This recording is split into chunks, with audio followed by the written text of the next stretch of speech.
ಒಳಗೆ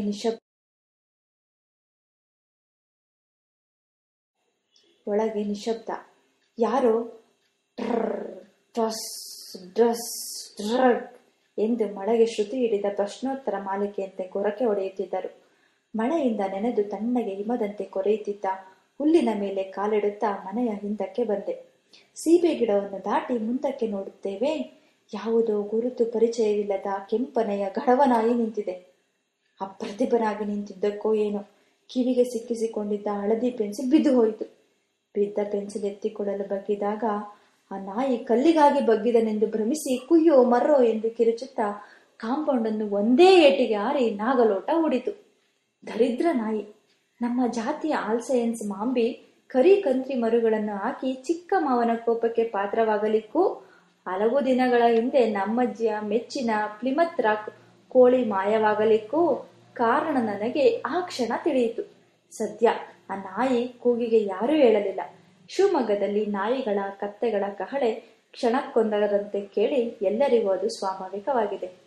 ಉದಿನನ ಅತಿ ಅಗಲವಾದ ಬಾಯನ್ನು ಕಳೆದು ನಾಲಿಗೆಯನ್ನು ಹೊರಚಾಚಿ ಶವದಂತೆ ಗೊರಕೆ ಹೊಡೆಯುತ್ತಿದ್ದ. ಗೊರಕೆಯೊಂದನ್ನು ನುಡಿದರೆ ಜೀವದ ಸೂಚನೆಯೇ ಇರಲಿಲ್ಲ. ಲೋ ಉದಿನ, ಲೋ ಉದಿನ 4 ಬಾರಿ ಕೂಗಿದೆ. ಜೀವದ ಅಂಗನ್ನೇ ತೊರಗಿದ್ದು ಮಲಗಿದ್ದ. ಹೀಗೆ ಕೂಗಿದರೆ ಮನೆಯವರಿಗೆಲ್ಲ ಎಚ್ಚರವಾದರೂ ಇವನು ಮಾತ್ರ ಹೇಳುವಂತೆ ತೋರಲಿಲ್ಲ. ಕೋಲು ಹಾಕಿ ಇರುಕಿ ಬಿಡೋಣ ಎಂದರೆ ತಂತಿ ಜಾಲರಿಯ ತೂತು ಬಹಳ ಸಣ್ಣ. ಹಾಗೆ ಯೋಚಿಸುತ್ತಿರುವಾಗ ಇದ್ದಕ್ಕಿದ್ದಂತೆ ಒಂದು ಉಪಾಯ ಹೊಡೆಯಿತು. ಬಾವಿ ಕಟ್ಟೆಯ ಮೇಲಿದ್ದ ಬಿಳಿಯ ಹೊಸ ಡಬ್ಬದಲ್ಲಿ ಕೊಂಚ ನೀರಿತ್ತು. ಅದನ್ನು ಗುರಿಯಿಟ್ಟು ಉದಿನನ ಎಣಮೋರೆಗೆ ಚಿಬಿಕಿಸುವುದು ಎಂದು. ನಾನು ಸ್ವಲ್ಪ ನೀರಿರಬಹುದೆಂದು ನೋಡದೆ ಮಾಡದೆ ಎರಚಿಬಿಟ್ಟೆ. ಅದರಲ್ಲಿದ್ದ ಕಾಲು ತಂಬಿಗೆ ನೀರು ನೇರವಾಗಿ ಹೋಗಿ ಅವನ ತೆರೆದ ಬಾಯಿಯ ಮುಚ್ಚಿದ ಕಣ್ಣಿನ ಮೋರೆಗೆ ಪಚಲ್ಲನೆ ಬಡಿಯಿತು. ಕೆಲಸ ಕೆಟ್ಟಿತು.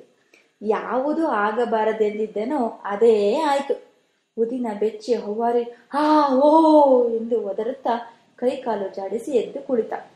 ಪಾತ್ರೆಯೋ ಎಂಥದೋ ದಡ್ಡನೆ ಬಿದ್ದು ಗಿರುಗುಟ್ಟುತ್ತಾ ತಗ್ಗಿನ ಕಡೆಗೆ ಉರುಳಿಕೊಂಡು ಹೋಯಿತು. ಮನೆಗೆ ಏನು, ಹೊರಗೆ ಕಾದಿದ್ದವರಿಗೂ ಕೇಳಿರಬಹುದು ಸದ್ದು.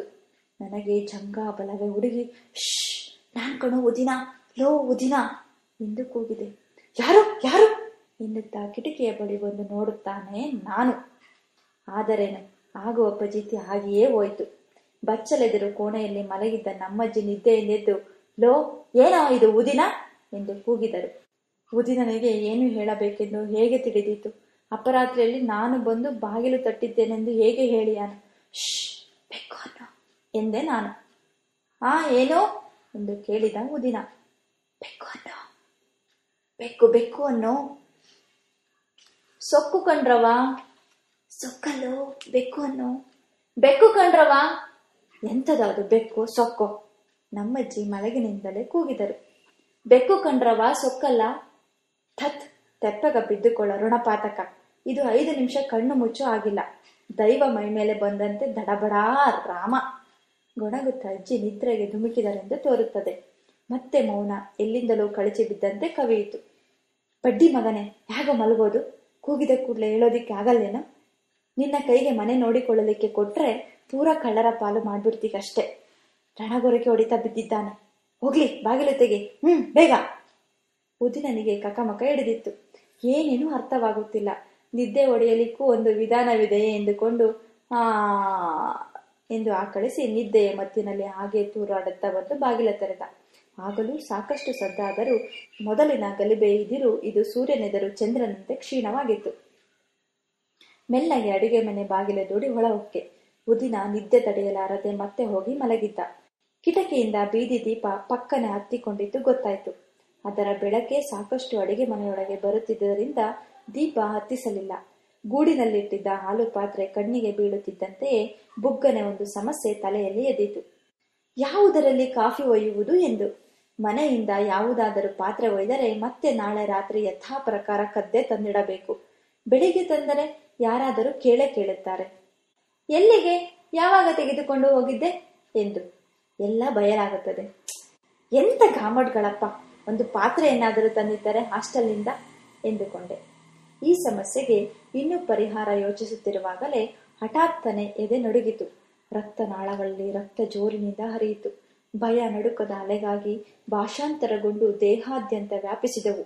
ಏನೋ ಕಾಲಿಗೆ ತಾಗುತ್ತಿತ್ತು. ಎಂಥದೋ ಒಂದರ ಮೈ ಸರಿ. ಏನಿರಬಹುದು? ಹಿಂದಕ್ಕೆ ತಿರುಗಲಿಕ್ಕೂ ಭಯ.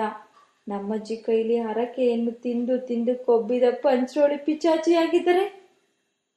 ಕಾಮರೂಪಿ ಮುಂಡೇದು ಏನಾಗಿ ನಿಂತಿದೆಯೋ? ಅಜ್ಜಿ ಅಡಿಗೆ ಮನೆಯನ್ನು ಅದರ ಕಾವಿಲಿಗೆ ಬಿಟ್ಟಿದ್ದಾರೇನೋ? ದೇವರೇ ಗತಿ ಎಂದು ಹಿಂದಕ್ಕೆ ತಿರುಗಿ ನೋಡಿದರೆ ಬರೇ ಮಬ್ಬು ಮಬ್ಬು, ಏನು ಕಾಣಿಸದು. ಒಂದು ನಿಮಿಷ ಕಣ್ಣು ಹೊಂದಿಕೊಂಡ ನಂತರ ಕಾಣಿಸಿತು ನೆಲದಿಂದ 3 ಅಡಿ ಎತ್ತರದ 4 ಕಾಲಿನ ಪ್ರಾಣಿ ಮಾಂಬಿ. ನನಗೆ ಪ್ರವೇಶವೇ ಇಲ್ಲದ ಅಡಿಗೆ ಮನೆಯೊಳಕ್ಕೆ ಜಗಲಿಯೋ ವರಾಂಡವೋ ಎಂದು ಭ್ರಮಿಸಿ ಕತ್ತಲಲ್ಲಿ ಬಂದು ಬಿಟ್ಟಿದೆ. ನಮ್ಮಜ್ಜಿಗೆ ಅಡಿಗೆ ಮನೆಯಲ್ಲಿ ಇದರ ಒಂದು ರೋಮ ಕಂಡರೂ ಅಡಿಗೆ ಮನೆ ಶುದ್ಧಿಯಾಗಬೇಕು. ಇನ್ನು ರಾಜಾರೋಷಾಗಿ ಒಲೆ ಎದಿರೇ ಇದು ನಿಂತಿದ್ದು ಗೊತ್ತಾದರೆ ಬಡ್ಡಿ ಮಗಂದೆ ಎನ್ನುತ್ತಾ ಉಲ್ಟುಗೊಳುವೆ ತೆಗೆದುಕೊಂಡು ಒಡೆಯುವವನಂತೆ ನಟಿಸಿದೆ. ಏಕೆಂದರೆ ಒಡೆದರೆ ಇದರ ಬೊಮ್ಮಡಿ ಕೇಳಿ ಮನೆಯವರೆಲ್ಲ ಹೇಳುತ್ತಾರೆ. ನನಗೆ ಕಾಫಿ ಕಳ್ಳನೆಂಬ ಅವಮಾನದ ಕೋಳ ಬೀಳುತ್ತದೆ. ಕೋಲೆತ್ತಿದಂತೆ ಕಂಡಿದ್ದೆ ತಡ ಚುರುಕು ಗಣ್ಣಿನ ಮಾಂಬಿ ಹೊರಗೆ ಹೊಡಿತು. ಮತ್ತೆ ಢಮಾರ್ ಶಬ್ದ. ಮೆಟ್ಟಿಲ ಮೇಲೆ ಇದ್ದ ಹೊಸ ಡಬ್ಬಿಯನ್ನು ಮತ್ತೆ ದೂಡಿತೆಂದು ತೋರುತ್ತದೆ. ಆಗ ಪಕ್ಕನೆ ಉಳಿಯಿತು, ಆ ಡಬ್ಬಿಯಲ್ಲಿ ಕಾಫಿಯನ್ನು ಸುರಿದುಕೊಂಡು ಹೋದರೆ ಎಂದು. ಡಬ್ಬಿ ದೂಡಿದ ಮಾಂಬಿಗೆ ಮನದಲ್ಲೇ ಒಂದು ಸಲಾಮು ಹಾಕಿ ಹೋಗಿ ಡಬ್ಬಿ ತಂದೆ. ಕಾಫಿ ಕದಿಯುವುದು ದೊಡ್ಡ ತರಲೆಯೇ. ಎಷ್ಟು ಡಿಕಾಕ್ಷನ್ ಅನ್ನು, ಎಷ್ಟು ಹಾಲು ಕದಿಯುತ್ತೇವೆಯೋ ಅಷ್ಟು ನೀರನ್ನು ಅದಕ್ಕೆ ಸೇರಿಸಬೇಕು. ಎಷ್ಟು ಹಾಲು ಡಿಕಾಕ್ಷನ್ ಕದ್ದು ಅಷ್ಟು ನೀರು ಸೇರಿಸಿದರೆ ಹಾಲು ಡಿಕಾಕ್ಷನ್ನು ನೀರಾದಂತೂ ಅವರಿಗೆ ಗೊತ್ತಾಗುವುದಿಲ್ಲವೋ ಅಷ್ಟನ್ನು ಮಾತ್ರ ಕದಿಬೇಕು. ಇಷ್ಟು ಬೀದಿ ದೀಪದ ನಸು ಬೆಳಕಿನಲ್ಲೇ ಸದ್ದಿಲ್ಲದೆ ಸಾಗಬೇಕು. ಚೋರ ವಿದ್ಯೆಯು ಹಿಂದೆ 64 ವಿದ್ಯೆ ನಡುವೆ ಒಂದಾಗಿ ಸೇರಿ ರಾರಾಜಿಸುತ್ತಿದ್ದು ಇದಕ್ಕೆ. ಆ ಡಬ್ಬ ಹಾಲು ಪುಡಿಯೋದೋ ಯಾತರದೋ ಇರಬೇಕು. ಒಳಭಾಗವೆಲ್ಲ ತುಕ್ಕು ಹಿಡಿಯದೆ ಬೆಳ್ಳಗೆ ಇತ್ತು. ಹಾಲು ಡಿಕಾಕ್ಷನ್ ಸುರಿದೆ. ಕಗ್ಗತ್ತಲು ಬೆಳ್ದಿಂಗಳು ಒಟ್ಟಿಗೆ ಬೆರೆತಂತೆ ಕಂದು ಬಣ್ಣದ ದ್ರವ ಡಬ್ಬದ ಕಾಲು ಭಾಗದವರೆಗೂ ತುಂಬಿತ್ತು.